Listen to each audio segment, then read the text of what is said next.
मिरजेत वादळी पावसाने झोडपले। मिरज सांगली रस्त्यावर झाडांच्या फांद्या पडून वाहतूक कोंडी। मुख्य तारा तुटून वीज पुरवठा खंडित।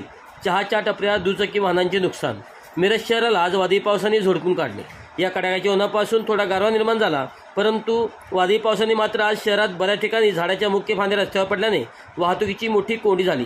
त्यामध्ये मिरज सांगली रस्त्यावर गुलमोहर हॉटेल, महात्मा गांधी चौक, पोलीस चौकी, हिंदू धर्मशाळा या परिसरातील झाडांच्या फांद्या रस्त्यावर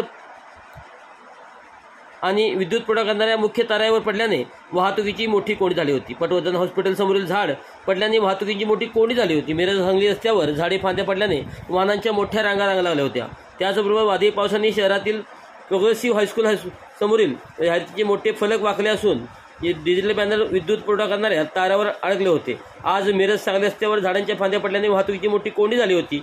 फांद्या बाजूला काढण्यासाठी महापालिका प्रशासनाची वाट पाहत प्रवाशांनी बघायची भूमिका घेतली, पण एक दुचाकी मोटरसायकलवरील प्रवाशाने वाहनावरून उतरून माणुसकी दाखवत स्वतः हाताने फांद्या दूर केल्या, त्यामुळे काही अंश वाहतूक सुरू झाली। आज नैसर्गिक आपत्तीमध्ये प्रशासनाच्या मदतीसोबत नागरी मदतीची गरज भासते, त्यावेळी नागरिकांनी पुढे आले पाहिजे। वीज महावितरण कंपनीचा आज भोंगा कारभार पुण्यात चावटला आहे। मुख्य उद्योग पुरवठा करणाऱ्या तारावरील झाडांच्या फांद्या वेळीच तोडल्या नसल्याने झाडाच्या फांद्या पडून वीज पुरवठा खंडित झाला आहे।